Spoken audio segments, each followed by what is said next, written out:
देखिए प्रश्न कह रहा है 2 अंकों वाली दी गई एक संख्या के अंकों का योग 9 है। इस संख्या के अंकों के अंक बदलकर प्राप्त संख्या, यहाँ पे अंकों के इस संख्या के अंकों के स्थान, यहाँ पे स्थान छूट गया है, स्थान बदलकर प्राप्त संख्या दी गई संख्या से 27 अधिक है, दी गई संख्या ज्ञात कीजिए। प्रश्न कह रहा है कि अगर 2 अंकों वाली एक संख्या है और उसके अंकों का योग जो है वो 9 है, अंकों का योग 9 है, तो हम मान लेते हैं, माना इकाई का अंक है x, माना इकाई का अंक है x, इकाई का अंक x मान लिया हमने। तो हमको संख्या का दहाई का अंक पता करना है।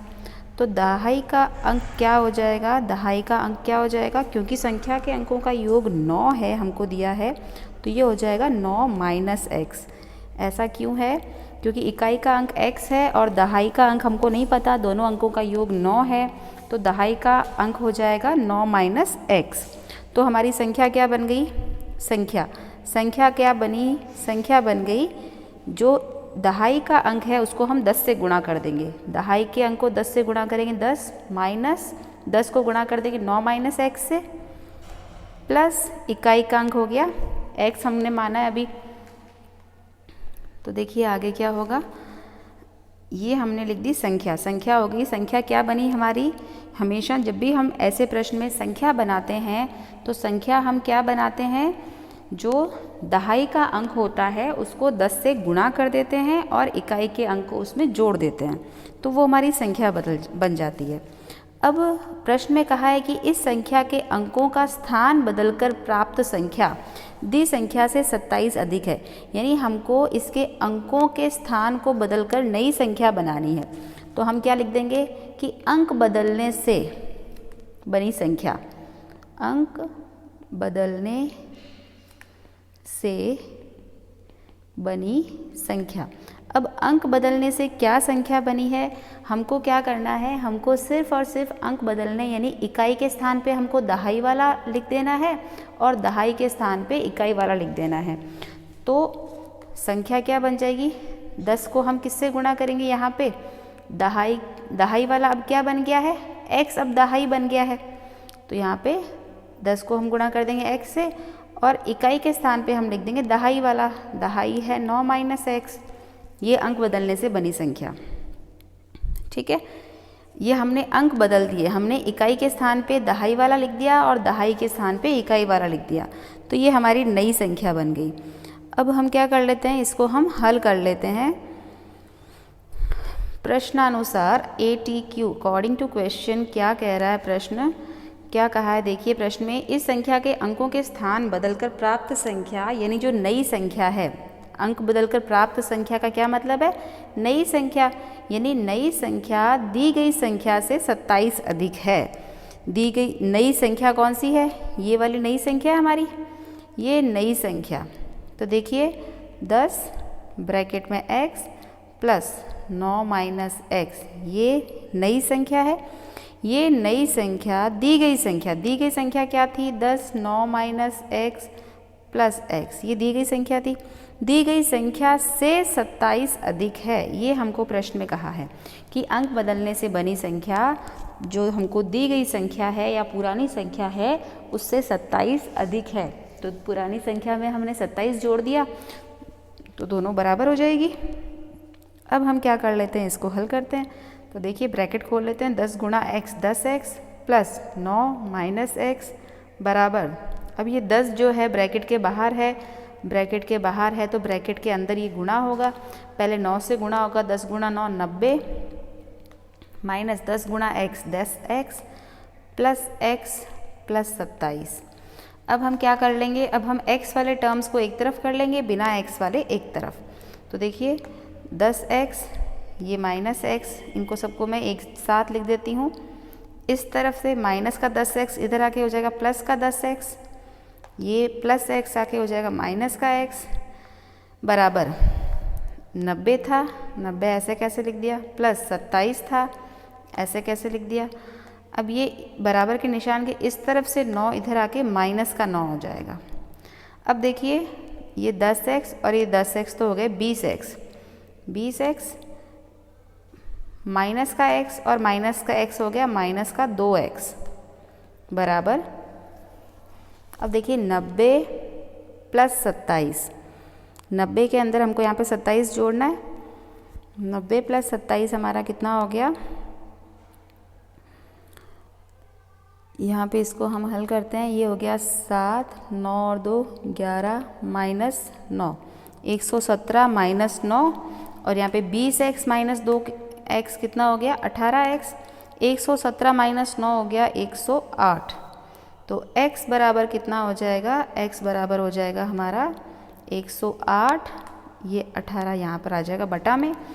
108 बटा 18, 108 बटा 18 6 के पहाड़े से या 9 के पहाड़े से, 9 दूनी 18, 9 एकम 9, 9 दूनी 18 और सॉरी यहाँ पे मैंने गलत लिख दिया, ये 9 दूनी 18 और ये 2 से 6 बार, तो ये आ गया 6। x का मान कितना आ गया हमारा 6। अब देखिए x हमने क्या माना था, आगे ऊपर चल के देखिए, हमने इकाई का अंक माना था x, तो इकाई का अंक x माना, हमारा कितना निकल के आया x 6 आया। दहाई का अंक कितना आ जाएगा हमारा 9 माइनस 6 यानी 3 आ जाएगा। ये मैं उत्तर लिख रही हूँ इसको। तो देखिए हमारा इकाई का अंक तो आया, हमने अभी भी निकाला, इकाई का हमने x माना था, कितना आ गया 6 और दहाई जो है वो है हमारा, दहाई कितना है 9 minus x, 9 minus x, 9 minus x कितना है 6 यानी 3, दहाई का निकल गया 3। तो हमारी संख्या क्या बन गई, देखिए संख्या बन गई हमारी, दहाई का अंक पहले लिखा जाएगा संख्या बनाते वक्त 36, तो 36 जो है हमारी संख्या आई, ये हमारा उत्तर है। अच्छा 36 आई, अगर हमने इकाई के अंक को x माना है, हम मान लेते दहाई के अंक को अगर हम x मान ले तो हमारा उत्तर कितना आता, तो हमारा उत्तर आता 63, क्योंकि हम क्या कर रहे हैं अंकों को ही तो पलट रहे हैं। तो ये दोनों ही उत्तर सही है, 36 या 63, 36 भी उत्तर सही है और अगर 63 अगर हम दहाई के अंक को x मानते तो हमारा उत्तर 63 आता। तो 36 या 63 दोनों में से कोई भी हमारा उत्तर सही है। ठीक है, देखिए प्रश्न संख्या 4, 2 अंकों वाली दी गई एक संख्या में एक अंक दूसरे का 3 गुना है, यानी एक अंक जो है दूसरे अंक का 3 गुना है। इसके अंकों के स्थान बदलकर प्राप्त संख्या को, यानी इसके अंकों के स्थान आपस में बदल दिए जाएं, इकाई के अंक को दहाई का अंक मान लिया जाए, दहाई के अंक को इकाई का अंक मान लिया जाए, तो जो नई संख्या इसके इकाई के अंकों के स्थान बदलकर प्राप्त संख्या को दी गई संख्या में जोड़ने पर 88 प्राप्त होता है।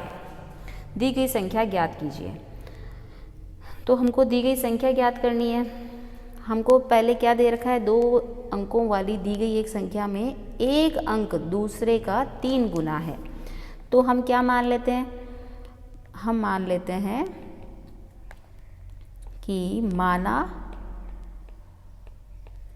माना दी गई संख्या में इकाई का अंक, दी गई संख्या में इकाई का अंक हम मान लेते हैं कितना है हमारा x है। तो इकाई के बाद में हम अब दहाई का अंक क्या होगा, दहाई का अंक देखिए 2 अंकों वाली दी गई एक संख्या में एक अंक दूसरे का 3 गुना है। तो 2 अंकों की संख्या होगी तो उसमें इकाई और दहाई के 2 ही अंक होंगे, जिसमें से हमने इकाई के अंक को x मान लिया है। तो दहाई का अंक यानी दूसरा अंक पहले का कितना है 3 गुना, तो 3x हो गया, दहाई का अंक 3x। तो अब देखिए संख्या क्या बनेगी, जब हमको इकाई का अंक और दहाई का अंक दे रखा होता है तो संख्या क्या बनती है, दहाई के अंक को 10 से गुणा कर देते हैं और उसमें इकाई का अंक जोड़ देते हैं। तो दी गई संख्या में दहाई का अंक हमारे पास कितना है 3x, तो 3x को हम 10 से गुणा कर देंगे और उसमें इकाई का अंक यानी x जोड़ देंगे। तो हमारी देखिए संख्या क्या बन जाती है, 10 जो है यहाँ पे गुणा हो रहा है 3x से, तो ये हो गया 30x प्लस x, तो ये हो गया 30x और x कितना हो गया 31x। ये हमारी संख्या बन गई।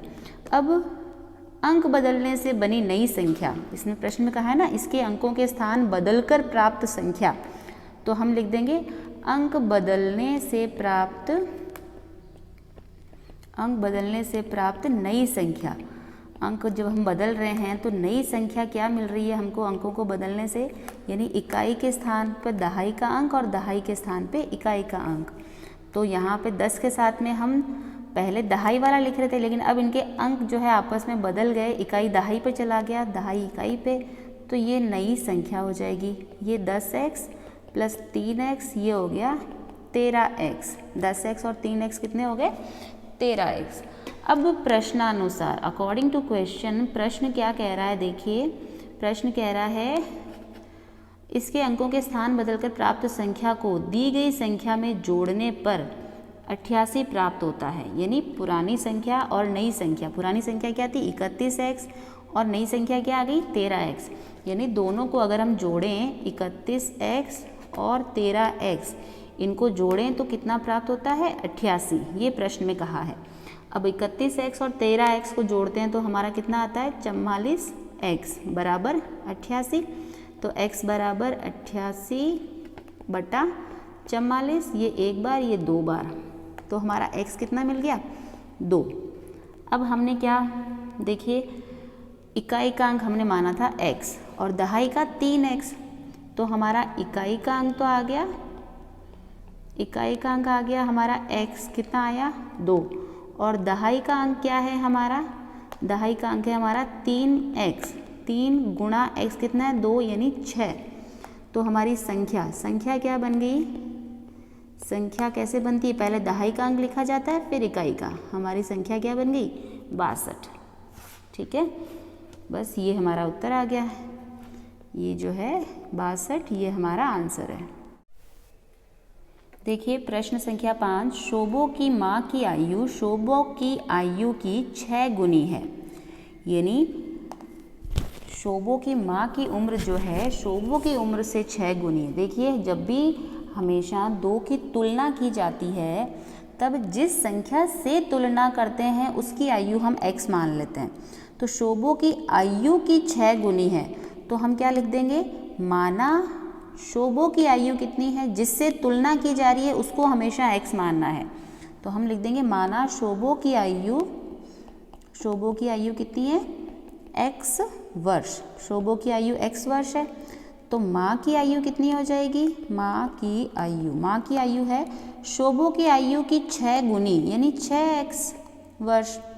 देखिए हमने क्या किया है, दोनों में से एक की हमको x माननी है। अब हमारा कन्फ्यूजन ये होता है कि हम x किसको माने, तो हमेशा x उसी को मानना है जिससे तुलना की जा रही है। अब यहाँ पे शोभो की माँ की आयु की तुलना शोभो की आयु से की जा रही है कि शोभो की माँ की आयु शोभो की आयु से 6 गुनी है।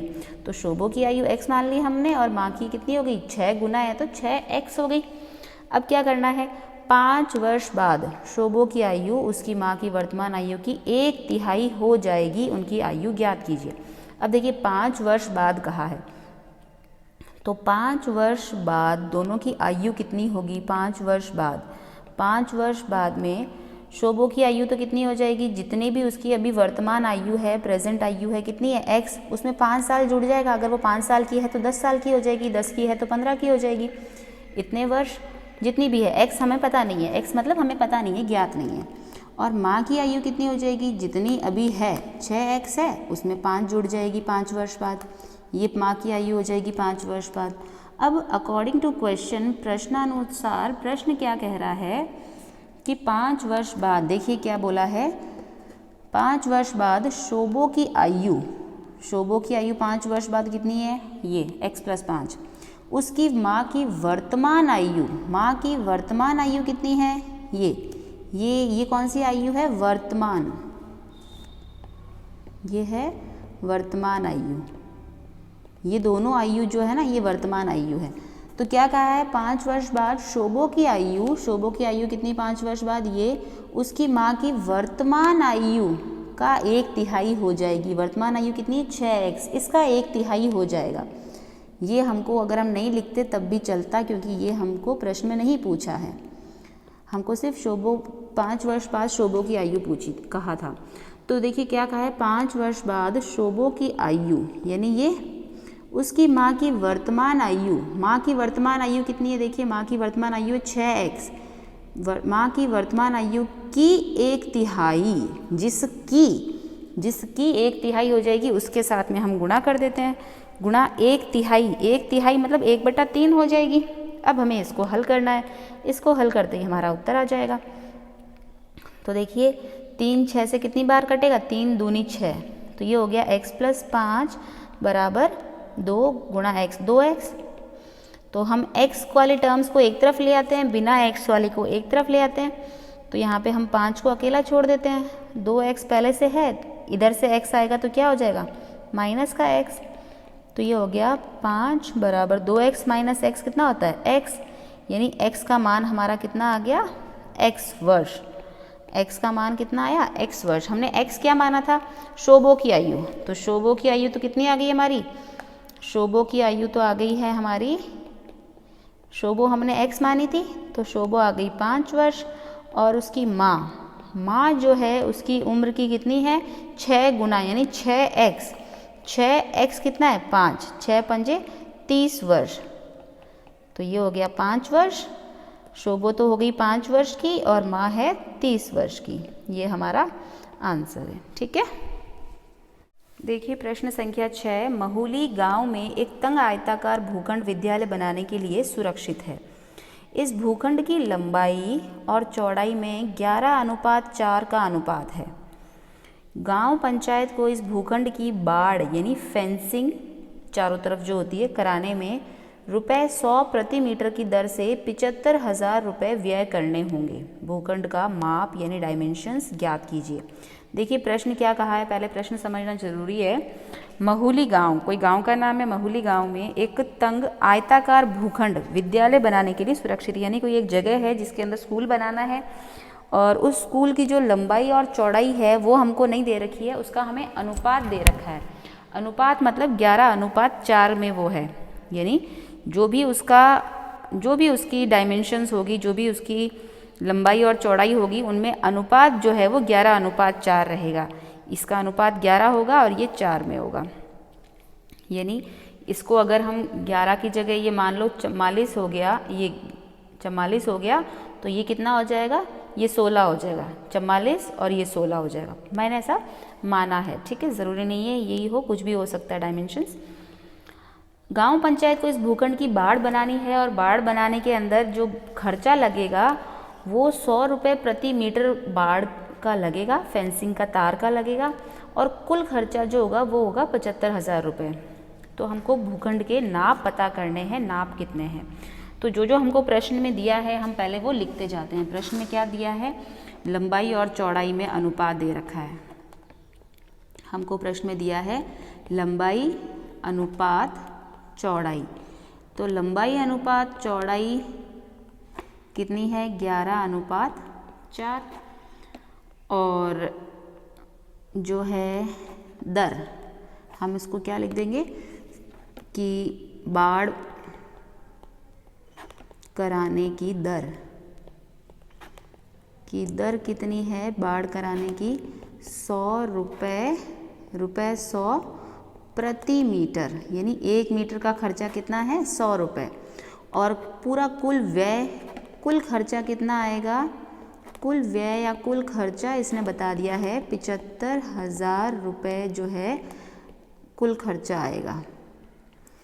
तो भूखंड के हमको माप पता करने हैं, तो हम क्या कर देते हैं, हम लिख देते हैं जब हमको लंबाई और चौड़ाई का अनुपात दे रखा है तो हम इसको x के टर्म्स में लिख देते हैं। तो माना लंबाई हम कितना लिख देते हैं, देखिए पहले लंबाई लिखा है यानी पहले 11 जो है वो लंबाई का है, चौड़ाई 11 लिखा है, चौड़ाई 4 है, तो इनको हम x से गुणा करके माना लंबाई तो है 11x और चौड़ाई कितनी है 4x, इनको हम x से गुणा करके लिख देते हैं। ये मीटर में बात हो रही है तो ये हम मीटर में लिख देते हैं, दोनों चीज़ें जो है मीटर में है, ठीक है।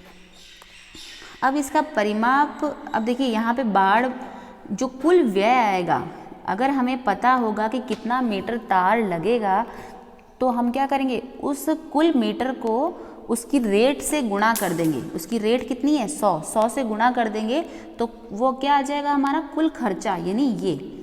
तो हमको क्या पता होना चाहिए, परिमाप। अब हमको दिख रहा है कि ये आयताकार परिमाप, तो ये परिमाप किसका होगा, ये एक आयत है, क्योंकि ये 11:4 दिया है, तो 11:4 किस प्रकार की आकृति का है ये परिमाप?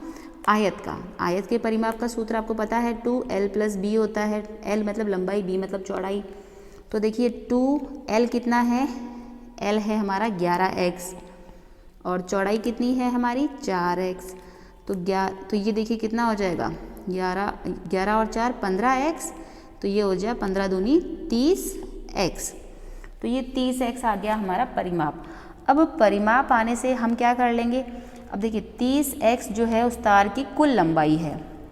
अब तार की कुल लंबाई 30x मीटर है, 30x मीटर। अब हमको बोला है कि 1 मीटर का 100 रुपया लगेगा, तो 30x मीटर का कितना लग गया? 30x × 100, ये होगा कुल खर्चा, उस पर जितना आएगा। लेकिन हमको प्रश्न में दे रखा है, इसको हम लिख देते हैं प्रश्नानुसार। प्रश्न में हमको दे रखा कुल खर्चा कितना आएगा? 75,000। तो 30x × 100 को हम 75,000 के बराबर लिख देते हैं। तो x बराबर कितना होगा? x बराबर कितना होगा? 75,000। तो ये लिखा ही है। अब x के बटा में ले आते हैं 30 × 100, क्योंकि यहाँ पे गुणा में है 30 के साथ 100 और 30 गुणा में है x के साथ। नीचे आ गए 3 0 है, 3 0 से 3 0 कट गया। 3 से 75, 3 दूनी 6, 3 पंजे 15। x कितना आ गया हमारा? 25 मीटर। x कितना आ गया? 25 मीटर। अब प्रश्न में हमको क्या दिया था? x क्या है हमारा? हमने माना था x क्या है? अब देखिए लंबाई और चौड़ाई का अनुपात है 11:4। हमने माना था लंबाई है 11x और चौड़ाई है 4x। प्रश्न में क्या पूछा है? लंबाई और चौड़ाई पूछी, क्या क्या होगी? तो लंबाई 11x, देखिए लंबाई क्या हो जाएगी? लंबाई है 11x, तो 11 × x कितना आया हमारा? 25। 11 × 25 होता है हमारा 275 मीटर। और चौड़ाई कितनी है हमारी? 4x। तो 4 × x कितना है? 25। तो 4 × 25 कितना होता है? 100 मीटर। तो ये हमारा उत्तर आ गया। लंबाई और चौड़ाई हमारी क्या क्या आ गई? 275 मीटर तो है लंबाई और 100 मीटर है चौड़ाई। ठीक है।